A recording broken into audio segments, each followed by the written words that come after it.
Good morning, folks. This is the word for the day for October 9th, 2019. Yom Kippur was yesterday. Hope everybody had a good celebration. That's the Day of Atonement. Today we're going to talk about several subjects. We're going to talk about the third and fourth watch. That's in Luke chapter 12, verses 38 through 40. You know not what hour and day I come. And there are 6 different passages to go through. Remain steadfast and hold to what you first taught and believed. That's in 2 Timothy 3:14. And I will reward you with a crown of life. That's James 1:12. And then an official ambassador to the king, a representation of Christ, representative of Christ. Found in 2 different books, 2 Corinthians 5:20 and Colossians 3:17 through 4:11. I'm going to show you a rainbow picture that was taken last night around 7 o'clock, 7:05. And then finally, we'll talk about Genesis 9:11 through 17, the promise of your keeping to never flood the earth again. And this is a conversation I had with my girl Carrie last night. And these are messages that came directly from the throne room, and I was discussing sharing with her what God had revealed to me about this thing on our lives. So let's go ahead and talk about the third and fourth watch.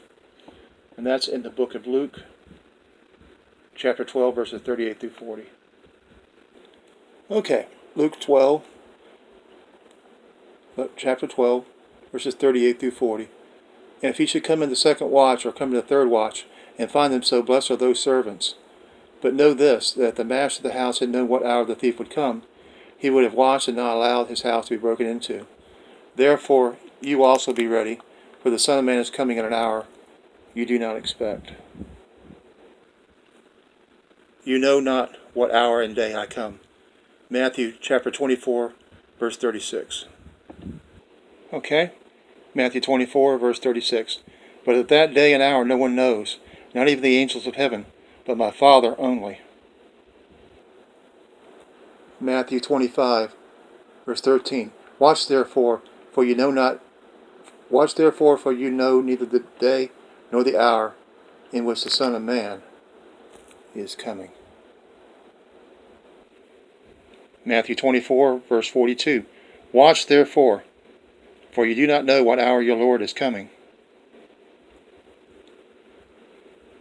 1 Thessalonians chapter 5, verses 1 through 3. But concerning the times and seasons, brethren, you have no need that I should write to you, for you yourselves know perfectly that the day of the Lord so comes as a thief in the night. For when they say, peace and safety, then sudden destruction comes upon them, as labor pains upon a pregnant woman, and they shall not escape. 2 Peter 3:10. But the day of the Lord will come as a thief in the night, in which the heavens will pass away with a great noise, and the elements will melt with fervent heat. Both the earth and the works that are in it will be burned up. Revelation 3, verse 3. Remember therefore how you have received and heard. Hold fast and repent.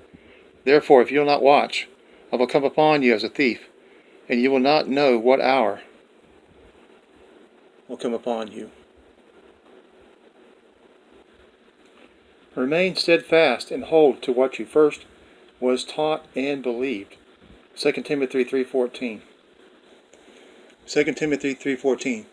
But you must continue in the things which you have learned and been assured of, knowing from whom you have learned them,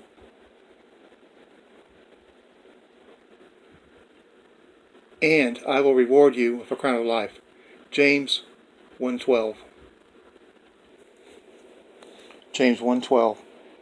Blessed is the man who endures in temptation, for when he has been approved, he will receive the crown of life, which the Lord has promised to those who love him. An official ambassador to the king, a representative of Christ. 2 Corinthians 5:20. 2 Corinthians 5:20. Now then, we are ambassadors for Christ, as though God were pleading through us. We implore you on Christ's behalf, be reconciled to God. Colossians chapter 3, verses 17 through chapter 4, verse 1. And whatever you do in word or deed, do all in the name of the Lord Jesus, giving thanks to God the Father through him. Wives, submit to your own husbands, as is fitting in the Lord. Husbands, love your wives and do not be bitter toward them. Children, obey your parents in all things, for this is well pleasing to the Lord. Fathers, do not provoke your children, lest they become discouraged. Bondservants, obey in all things your masters according to the flesh, not with eyeservice as menpleasers, but in sincerity of heart, fearing God. And whatever you do, do it heartily, as to the Lord and not to men, knowing that from the Lord you will receive the reward of the inheritance. For you serve the Lord Christ, for he has done wrong will be repaid for what he has done, and there is no partiality. Masters, give your bondservants what is just and fair, knowing that you also have a master in heaven. As promised, this is the picture of the rainbow I told you I was going to show you. This was taken at my apartment complex last night at 7:03 p.m. in the evening. Now I find it kind of interesting that I would see a rainbow that late in the evening. If you look closely, I can zoom in a bit, and you can make out the rainbow just above the tree there. So that's the rainbow. And I showed it to my fiance last night, and she goes, wow. So I'm going to show you the chapter 9 in Genesis, I believe it is, that's associated with the promise of him not wanting to flood the earth again. And I'll just show you that here in just a second.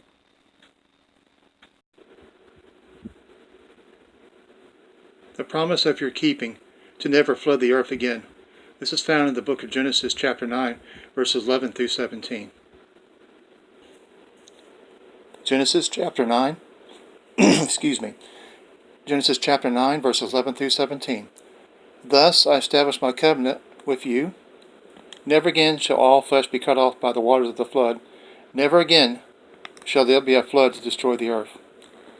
And God said, this is the sign of the covenant which I make between me and you, and every living creature that is with you, for perpetual generations. I set my rainbow in the cloud, and it shall be for the sign of the covenant between me and the earth. It shall be, when I bring a cloud over the earth, that the rainbow shall be seen in the cloud, and I will remember my covenant which is between me and you and every living creature of all flesh. The waters shall never again become a flood to destroy all flesh. The rainbow shall be in the cloud, and I will look on it to remember the everlasting covenant between God and every living creature of all flesh that is on the earth. And God said to Noah, this is the sign of the covenant which I have established between me and all flesh that is on the earth. Okay, that's it now for guys. That's it. That's the word for the day. Everyone have a blessed day. Take care of yourselves. Be good and kind to one to each other. Help each other. God loves you. And so do I. Remember, Jesus is coming back soon. Get ready for his return. If you haven't already accepted Jesus as your Savior, now is the time to do so. He loves you very much. He died for you. He died for me. He died for both of us. He died for everyone. Thank you, and have a great, blessed day. Bye-bye for now.